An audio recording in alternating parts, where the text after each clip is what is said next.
Astor presents the Screen Guild Players.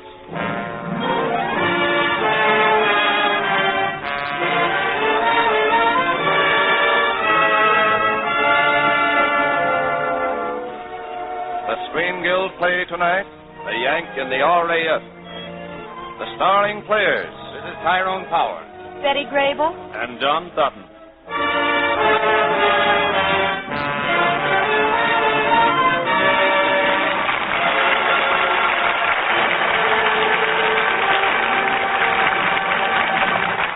Lady Astor and all the stores who bring you Lady Astor Face Powder and Lady Astor Face Cream present the Screen Guild Players, starring Tyrone Power as Tim Baker, Betty Grable as Carol Brown, John Sutton as Wing Commander Morley, and Pat O'Malley as Pilby in 20th Century Fox's romantic adventure, A Yank in the R.A.F.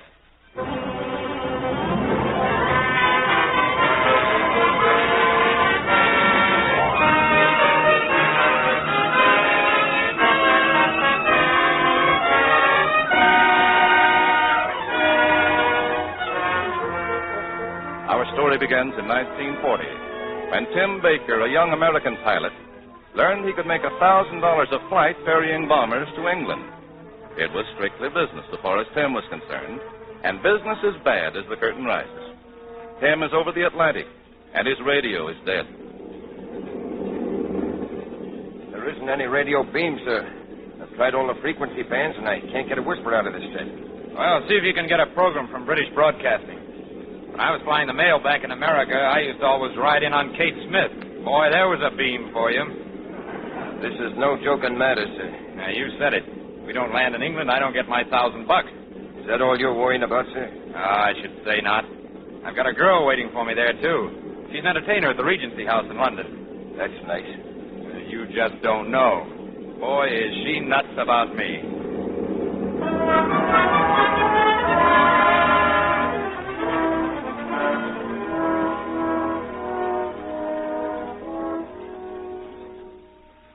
Tim, you worm. Why don't you stay away from me? Now, how can you say a thing like that? Here, kiss me. Oh, let me go. Oh, I hate you.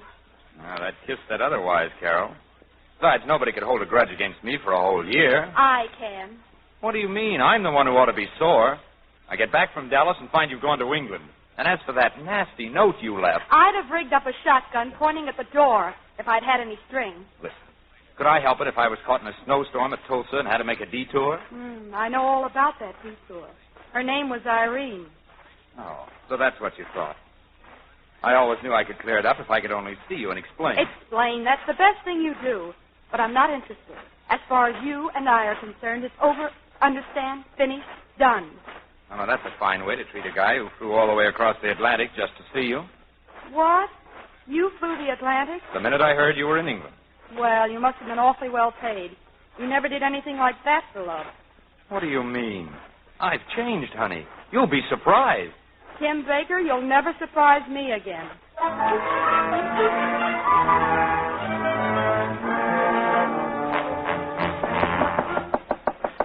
Just a minute. Surprise? Tim, what are you doing here? Waiting to take you to supper? I mean, what are you doing in that RAF uniform? Just breaking it in for a friend. And who's the friend? Me. Come on, let's eat. Didn't I make it clear that I don't want anything to do with you? Well, you don't have to have anything to do with me in a public restaurant. We'll just eat, tip the waiter, and go our separate ways.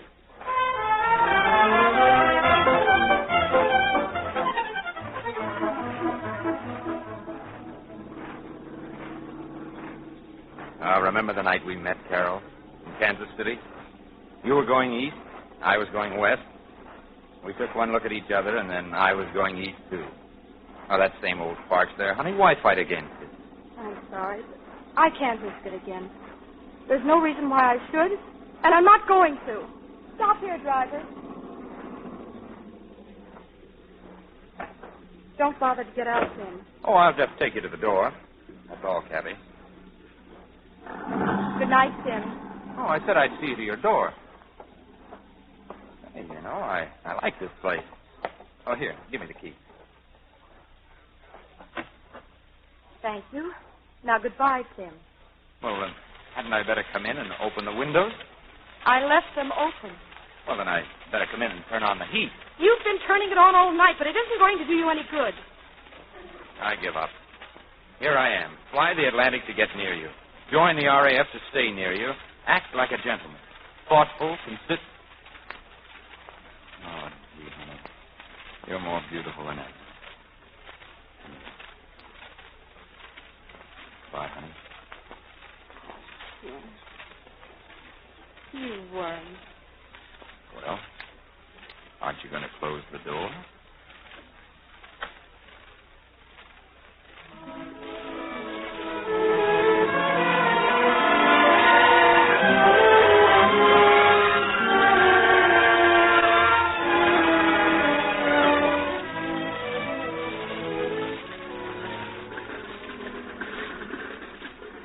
Well, Tim, how does it feel to be a pilot in the R.A.F.? Now, ask somebody who knows. What do you mean? They won't trust me with a plane. They've got me going to school. Me. They're going to teach me to fly. Well, I don't understand. Well, I don't have time to explain it to you now. I'll pick you up backstage after the show tonight and tell you all about it. It's a date.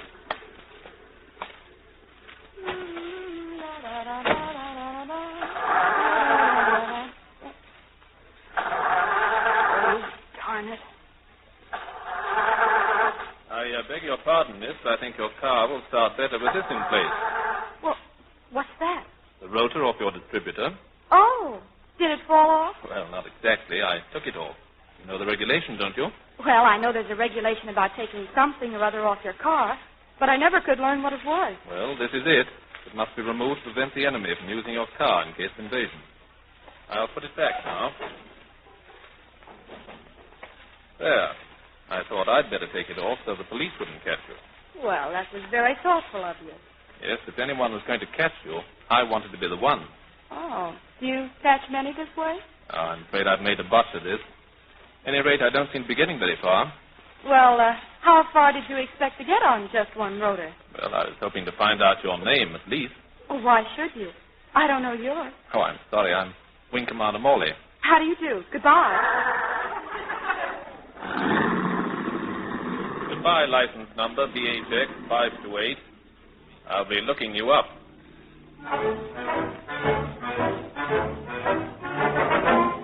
Is this the way to Miss Carol Brown's dressing room? Yes, sir. Shall I announce you? No, thank you. Just a second, Tim. Gosh, Tim, Well, Mr. Morley, what are you doing here? Well, I hate to seem persistent, Miss Brown. Well, let's face facts. You are. So I am. But now that we have run into each other again, perhaps you'll have supper with me. Well, I'd like to very much, but... Good. But I'm afraid my husband wouldn't like it. Oh. Did you say your husband? Yes. Well, I see you're very modern. No wedding ring? Well, that is, Because of your career, possibly. That's it. Because of my career. That's what I thought.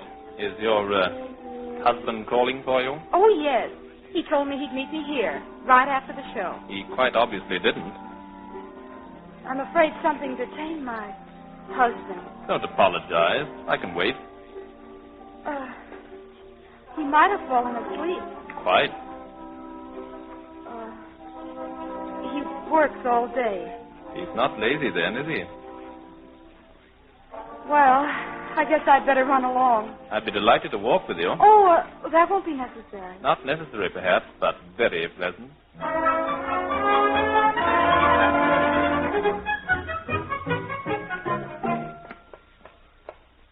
Thanks a lot, and goodbye. Not goodbye. Good night. Shall we say the ivy about 1 Thursday? What for? Lunch?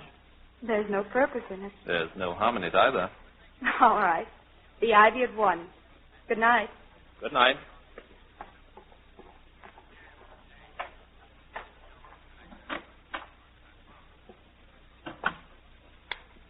Hey, who turned those lights? Oh, it's you. I hope I didn't disturb you. Now, listen, honey, I know it's my fault, and I apologize. I'm sorry I stood you up, but I was awful tired. I just came up here and took a nap instead of showing up at the Regency House. It really doesn't matter. Now, don't be that way. At least I wasn't out with anybody else. Really? I was. He was very charming. If I'd known you were here, I'd have asked him in. Oh, so that's it, huh? Trying to make me burn. Not at all. Just bringing you up to date. I'm having lunch with him Thursday. You can have lunch with all the men you want. You're very sure of yourself. Come here. Give me a kiss.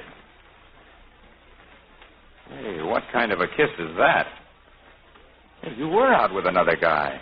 I told you I was. With Wing Commander Morley. Wing Commander Morley? Well, what's so shocking about that? Well, nothing. Nothing at all. Wing Commander Morley just happens to be my superior. Mr. Baker, you can say that again.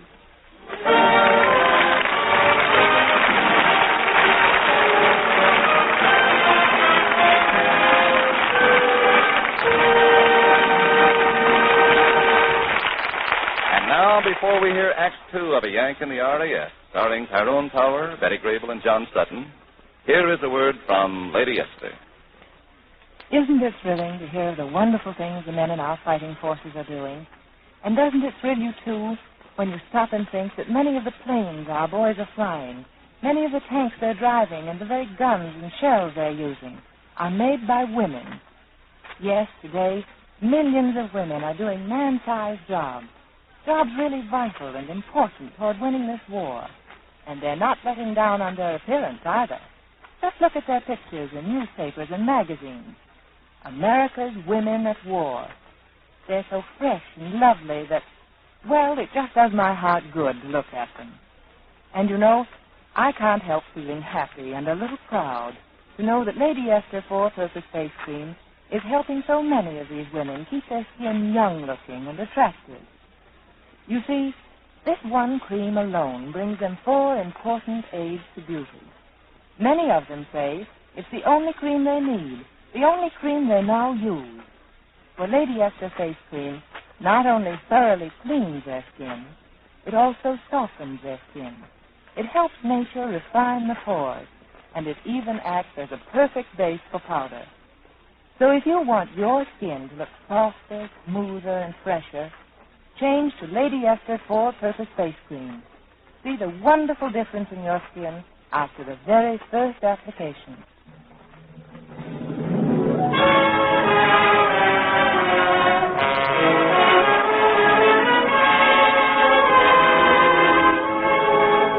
Now back to A Yank in the R.A.F., starring Tyrone Power as Tim Baker, Betty Grable as Carol Brown, John Sutton as Wing Commander, and Pat O'Malley as Pilby. Adapted for radio by Bill Hampton.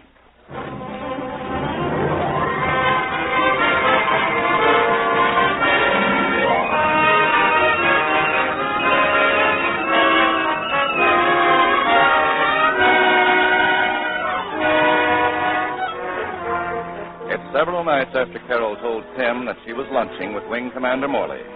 And on this summer night in 1940, Tim and Morley, together with the rest of the pilots of Bomber Squadron 61, are on a bombing mission over Germany.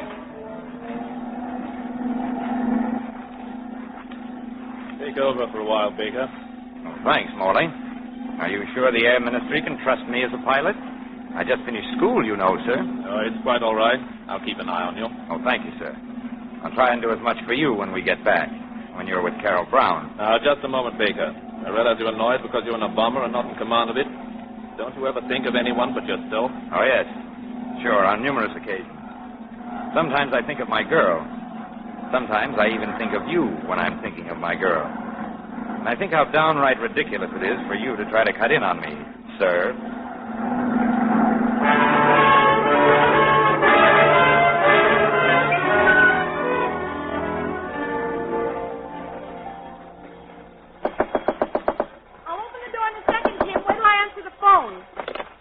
Hello? Hello, honey. Oh, Tim. Open the door and walk in. Where are you phoning from, Tim? From the airfield. I'm afraid I'm going to be a little late. Hello. I hope I'm not interrupting anything. Hello? Mr. Morley. What did you say? I said, how much more time will you need? Oh, 45 minutes on the dot. Okay? Yes, but please, Tim, don't be late this time. Don't worry, baby. I'll be there in 45 minutes. I hope so, Tim. I hope so. Well, under the circumstances, I don't suppose I could interest you in a weekend at my family home down in Kent, could I? No. Tim will be here in 45 minutes. Hadn't you better go? Well, all right, but I'll stop back in a couple of hours. Tim might be late. Awfully late. And if he is? Well, I play a fine second fiddle. And there's still that weekend in the country.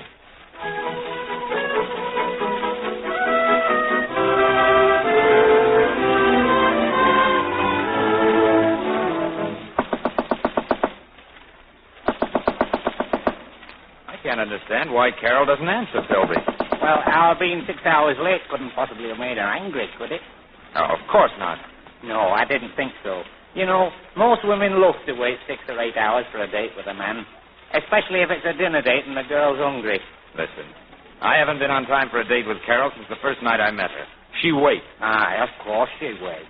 But where? And with whom? What are you worrying about? She's my girl. Well, she might be my girl sometime. After all, flying bombers can be dangerous occasionally. Your number might come up and I might be left to console her. That is, if I ever meet her. You know, when I think of that poor, innocent little girl going all through life without ever having met me. Hillbeam, you're a wolf.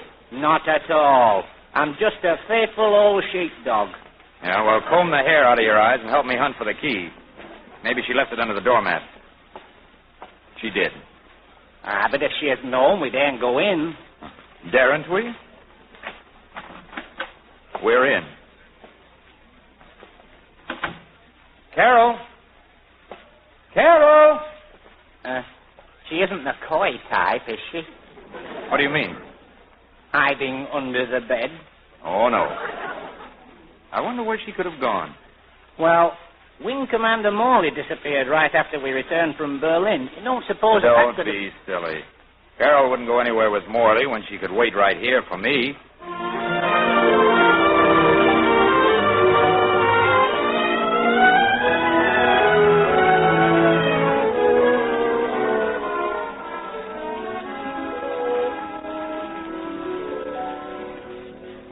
I wonder if you could possibly have any idea what this weekend in Kent has meant to me.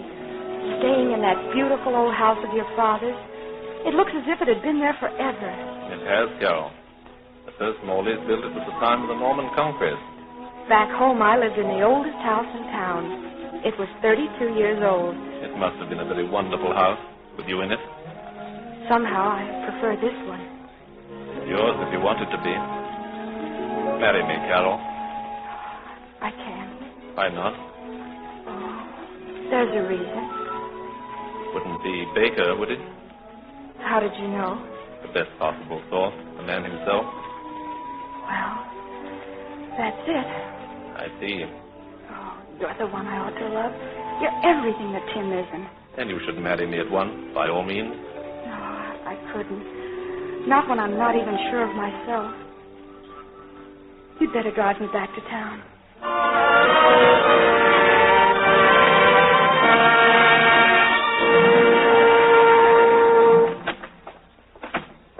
Well, it's about time you came back. Tim, what are you doing in my apartment? We had a date, didn't we?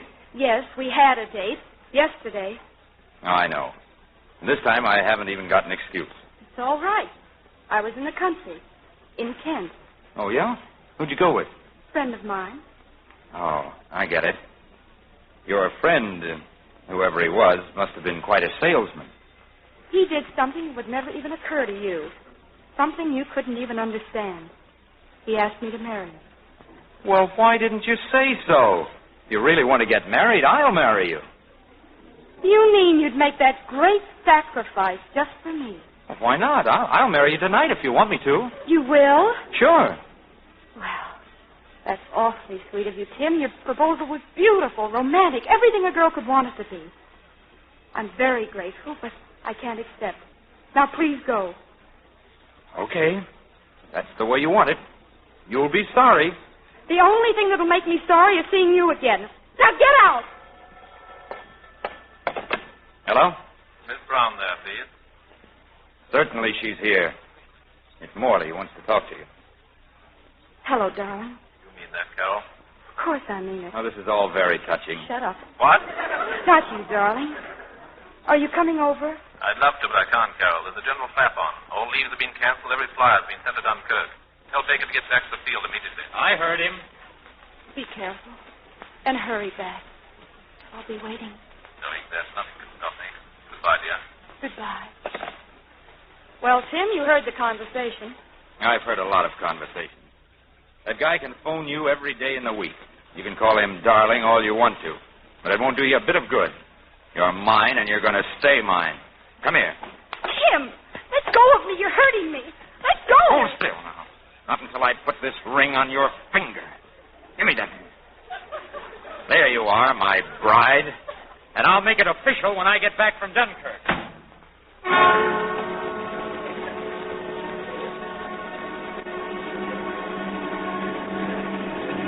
That's Dunkirk, Captain. All set, Toby.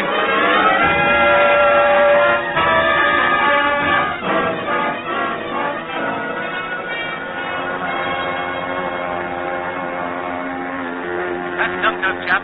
All set? All set, Toby. With you, Roger. Right. We'll break up that nice striped coat your ankles ahead. Here we go.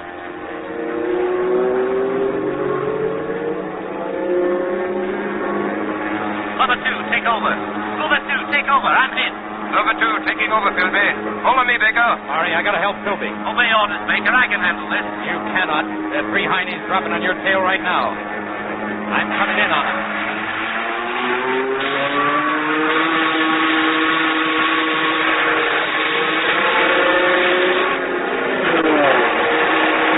There goes one.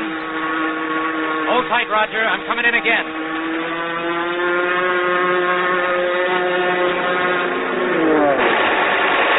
That's 2. Now set them up in the other alley. Here we come again.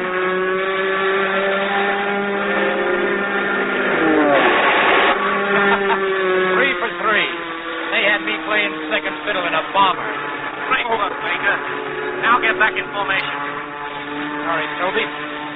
That'll take a bit of doing. I'm not up. What's wrong? Baker! Baker! What's wrong, Baker? Nothing, Toby. If I can get out of this cockpit. The hatch is jammed. So long, guys. Here goes nothing.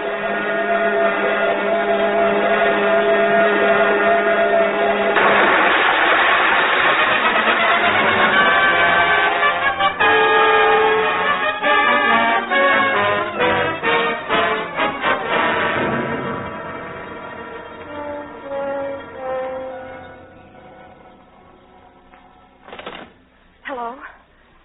Yes, he's right here. It's for you. Thanks.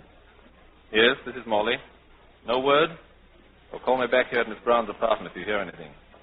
What did they say? Have you heard anything? Baker's still missing, but they brought in one of the chaps from his squadron. He saw Tim shoot down 3 planes and get a burst himself. But he thinks there is a chance he might have bailed out. If Tim bailed out, he'll get back. I know it. Why, he's had 100 force landings. Nothing ever happens to Tim. Besides, he promised me he'd come back. And this is one promise he has to keep. He said he was going to make this ring official as soon as he got back from Dunkirk. Oh, so that's the way it is. That's the way it is. Always has been, and always will be. Yes? Speaking. Thanks, old man. In a half hour, they'll be bringing in a boatload of men, Carol. We'd better be there to meet it.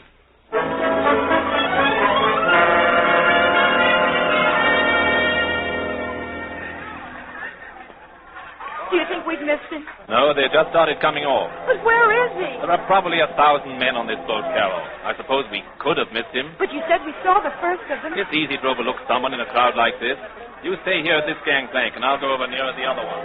There he is! Tim! Tim! Hello, honey. Are you screaming at me or to me? Oh, Tim. I miss you so. Didn't I tell you you would? Are you badly hurt, darling? Not too bad. Oh, I knew nothing would happen to you, Tim. Sure you knew it. I told you. I told you something else, too, remember? Yes, Tim. Are you ready to make it official? We'll have to. I couldn't get the ring off. Oh, hello, Morley. Congratulations on getting through, Baker. Yes, sir. Thank you, sir. What a very lucky man.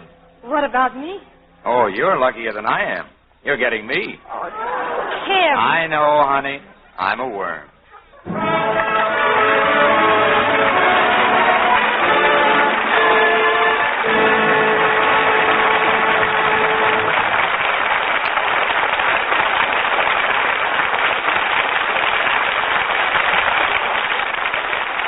Thank you, Tyrone Power, Betty Grable, John Sutton, and Pat O'Malley, for your grand performances in tonight's play.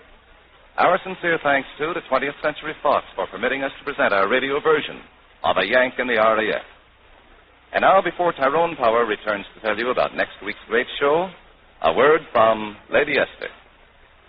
I'd like to take this opportunity to thank each of you who has written to tell me how much you like this new Lady Esther program.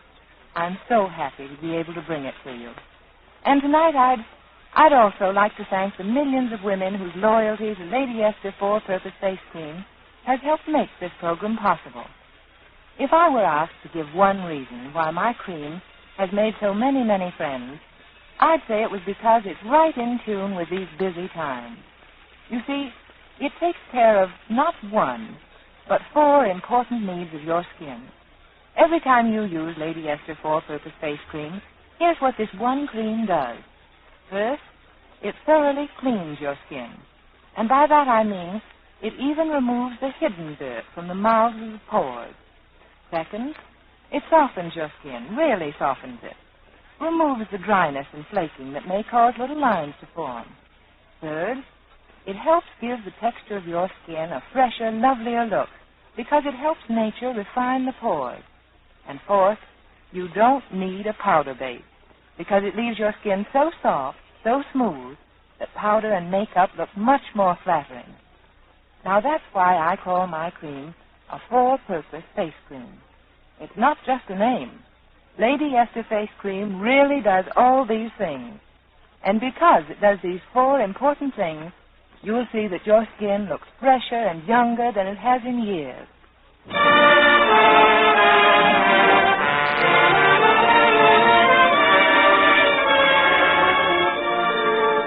And now, Tyrone Power.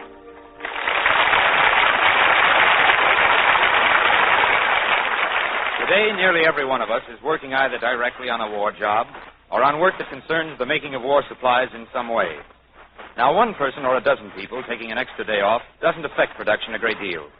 But when a few people take a few hours or a few days off merely for pleasure, and that's multiplied by the number of busy plants in America, our war production is cut down. Days lost now may mean added weeks or months of war. Except for necessary rest periods, our fighting men are on the job every day, all day. When we loaf on the job, don't do our part, we're handicapping those men, our own friends and brothers and husbands and sons. The next time you feel like taking time off merely for pleasure, remember it may cost a man's life because of the work you didn't do. Remember that, and stay on your job. As to next week's show, the Lady Esther Screen Guild players have a real treat in store for you. RKO's rollicking romantic comedy, My Favorite Wife, starring Barbara Stanwyck, Robert Taylor, and Franklin Pangborn. It's a great show with 3 of the brightest stars in Hollywood, and I know you'll enjoy every minute of it.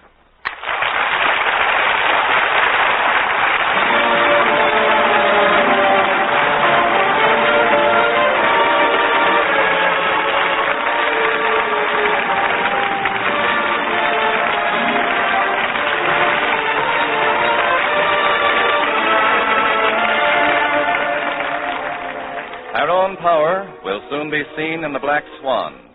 Betty Grable is currently appearing in Springtime in the Rockies. John Sutton will soon be seen in Thunderbird. And Pat O'Malley will soon be seen in Over My Dead Body. All are 20th Century Fox productions. Next Monday night, then, same time, same station, Lady Esther will present the Screen Guild players in My Favorite Wife, starring Barbara Stanwyck, Robert Taylor, and Franklin Pangborn. The music on this series is arranged and conducted by Wilbur Hatch. This is Truman Bradley saying good night for the Screen Guild players and Lady Esther. This is the Columbia Broadcasting System.